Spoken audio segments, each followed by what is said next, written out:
That's what's surprising about that. Kasi most of the frontliners have been replaced already with young immigration officers, often fresh grads from really good schools.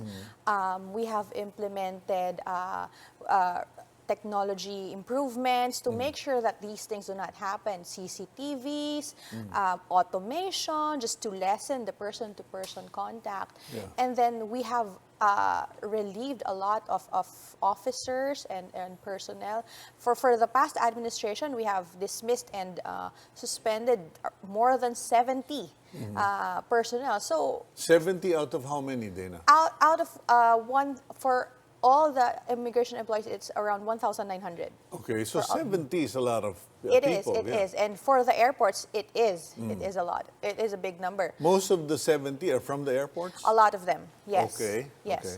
So the management is thinking that these people will stop from Yeah. doing whatever they're doing because we're really intent on punishing those who are misbehaving or doing corrupt practices following the president's directive. Well, to sum it all up, Senator Ontiveros presented several screenshots and videos of allegedly immigration officers getting advanced information about arriving passengers Yeah. who pay an extra amount of money just to avoid the hassle of being interviewed or being excluded, meaning not allowed to enter. Probably because their purpose of travel to the Philippines is different from what they are presenting.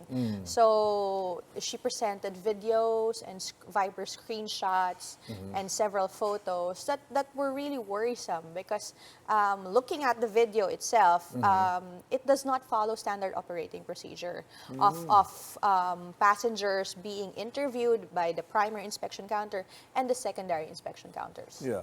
In what sense was it worrisome? Because alam ko yun, if I get off the plane, I walk to the local immigration, whether here or abroad, and I'm asked for my passport, camera yung mukha mo, and then you go. And if there's if there's a doubt, you go to another office Yes. for second interview. Yes. What happened here? Well, for second interview, the usual process is that the immigration officer that is conducting an interview would either allow or Disallow. the subject, the person.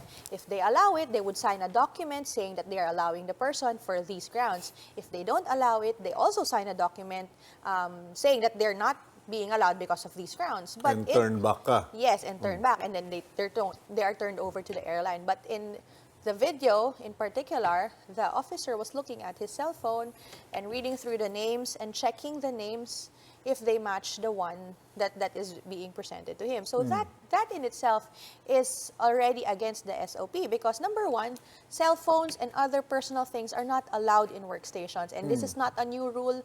This has been going on forever, I think since the time that we had CCTV cameras in 2013, 2014.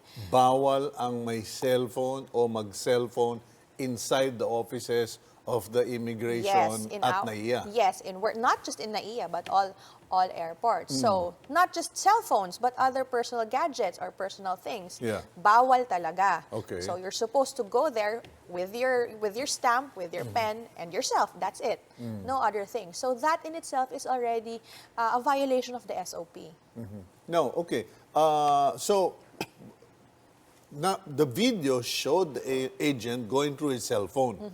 Did your CCTV show the same, or were the CCTVs knocked out or something? Well, that's one thing that we have not yet figured out because we have sought information from the office of Senator Ontiveros on the exact dates that these happened, and then all the information because from what she presented, I think it was taken last year, mid last year, because the officer who was conducting the secondary inspection was actually not assigned there anymore. So it's an old video. It's a few months old video. So we have to verify what exact date, what exact time, and then I believe one of the things that she had subpoenaed for the hearing, for the second hearing, is the list of arriving passengers for the entire day. So that would also help us identify who this person is, what time this happened, if the story is really true. we're talking about bureaucracy. Oo. So kapag bureaucracy, meaning it involves a lot of people. So Yeah. kung authority to do what is not the right thing to do, na may imprimatur from the higher ups, pwede mangyari yun. Oo. So organized crime kasi ito eh. Okay. And I always believe that organized crime is organized protection. Hindi pwedeng mag-exist yung isa nang wala yung isa eh. So, Okay. malawak ito. We believe malawak itong Which is itong what racket Dana nito.